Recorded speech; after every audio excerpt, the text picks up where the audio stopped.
Today we are going to prove that the path of a particle under the action of the central force is always a plane curved.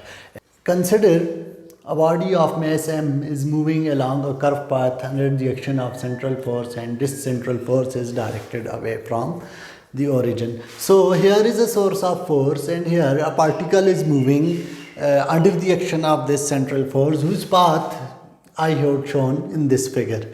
So the central force which is acting on this particle is given by central force F is equal to magnitude of F times the position vector.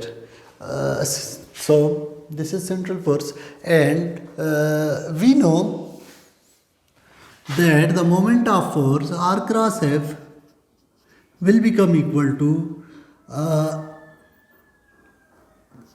F times R, magnitude of F and R, multiply by unit vector R times R, is R unit vector is a product of R and position vector R is a product of R, that is magnitude of R, and unit vector R. So we have this term is equal to 0, which means F time R cross R unit vector cross R is 0.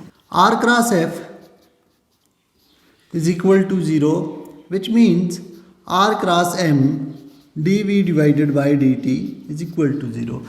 As M is a scalar quantity, so we can write R cross dV divided by dt is also 0. Let us call this as our equation number 1. Consider the derivative of consider d by dt of R cross V. So this differentiation will definitely become dr by dt cross V plus R cross dV by dt. So dr by dt cross V is, this is V cross V, and this term will become 0. Similarly, this we will have R cross dV divided by dt is equal to d by dt of R cross V. But R cross dV by dt is 0, which means d by dt of R cross V is also 0. So we have d by dt of R cross V is equal to 0.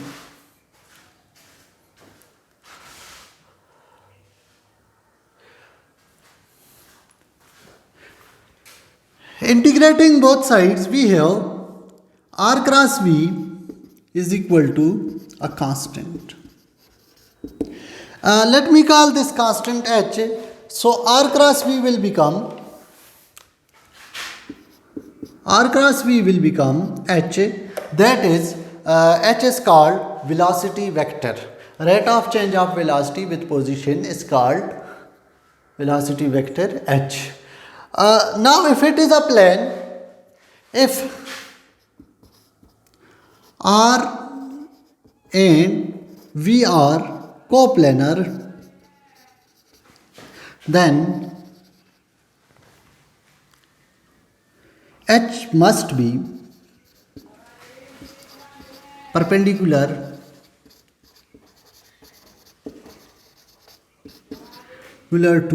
to the plane containing R and V. So if R and V are coplanar, then H must be perpendicular to the plane containing both R and V. If H is perpendicular to R or H is perpendicular to V, it means that the dot product of R and H or V and H must be 0. R dot H is equal to R dot and H is R cross V. Then A dot B cross C is equal to A cross B dot C. So using this identity on this relationship, I have R dot H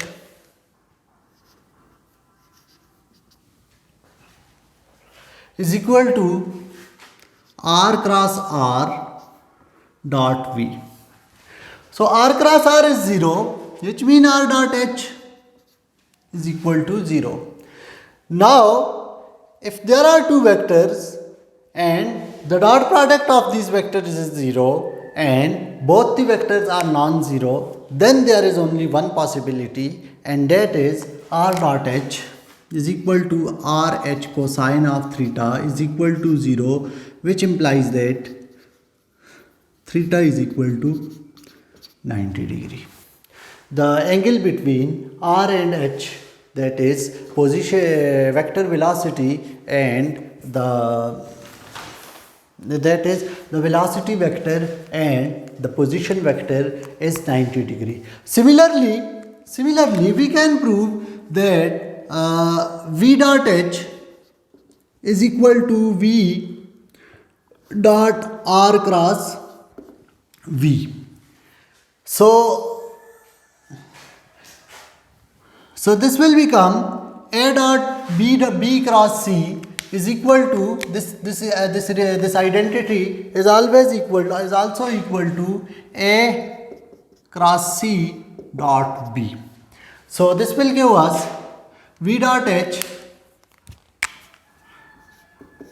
is equal to V cross V dot R. Again, V dot H is equal to 0, which implies that the angle between V and H is let's say phi is also 90 degree.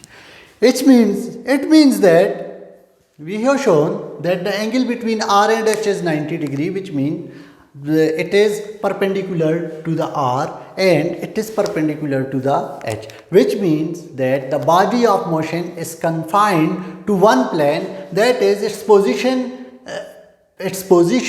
and its velocity vector both lies in the same plane, and it will always be confined to that particular plane of motion. So we have proved that path of a particle under the action of central force is always a plane curve.